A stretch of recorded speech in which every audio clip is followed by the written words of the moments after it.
We are gathered here today at a time in which the world has never been safer, and in which it has never been more dangerous. An average American today can enjoy an increased life expectancy, access to high-level health care, and technology that connects them with their friends in the world in ways that were impossible 100 years ago.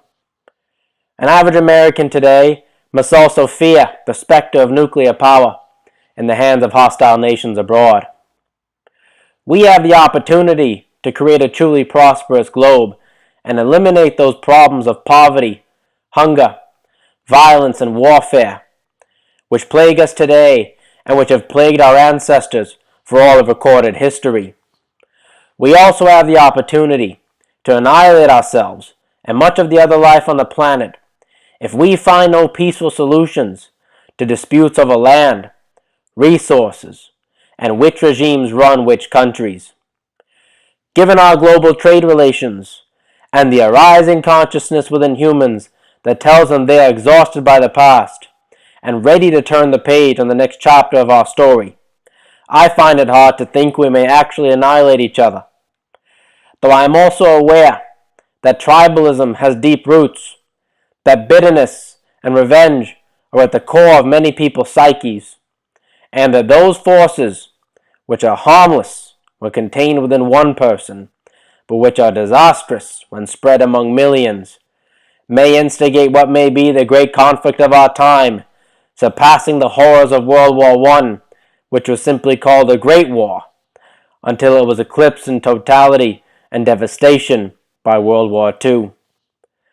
Though the banner of peace has been waved by many figures through history, no civilization can hope to achieve peace or to make it last until the many people who idolize those peace icons begin to live by the principles they admire. When people look inside at their own foibles rather than externalizing their frustrations, or hoping that someone else will change first, or passing the blame of society's ills onto others, then we are on the path to the glorious epoch of humanity we've all been waiting for.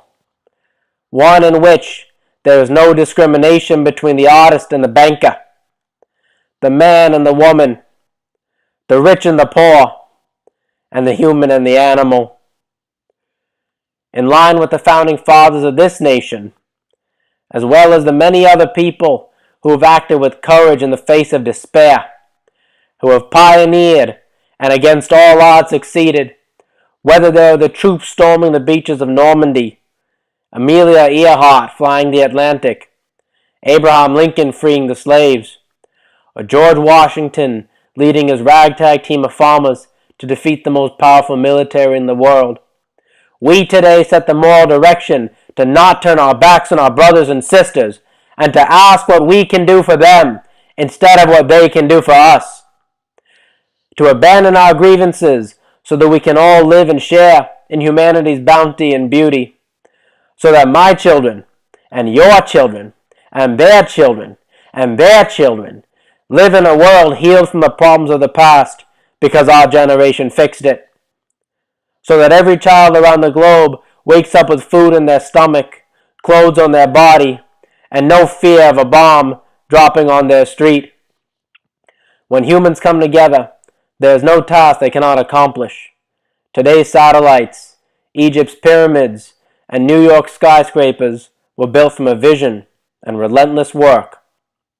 Humans today are capable of any feat imaginable, and an infinity more not yet imagined. The road forward will be hard. We must be prepared for this, and remember that when the path feels most hopeless, we must march on anyway. We must remember that we're a tough and resilient species, as capable of atrocities as we are of miracles, and to remember that we must be the miraculous ones. History will look on us as the generation which transformed humanity into its most noble form, through love for our neighbors, our countries, our world, and our own selves. Though others will look on us well long after we are gone, this is an internal journey into our own selves, as we confront our traumas, our fears, and our weaknesses, and meet them with deep love, bold courage, and pure strength. There is no person who benefits more from this path than the person who embarks on it, as they make true meaning of their temporary life on earth and find their highest goodness. We can create world peace and set the tone of behavior and respect that future generations emulate to make sure this peace lasts in eternity. It starts with a simple question: what can I do for my neighbor? Hi everybody, my name is Jay Shaw. I wrote a speech about world peace in the way that John F. Kennedy would have spoken it. And I want to emphasize that I wrote this. Everyone seems to miss that because it sounds like he wrote it. These are my words and I'm talking it as if I were him. I hope you enjoy it, and if you do, please like it, share it with people who would like it, comment on it, subscribe to my channel.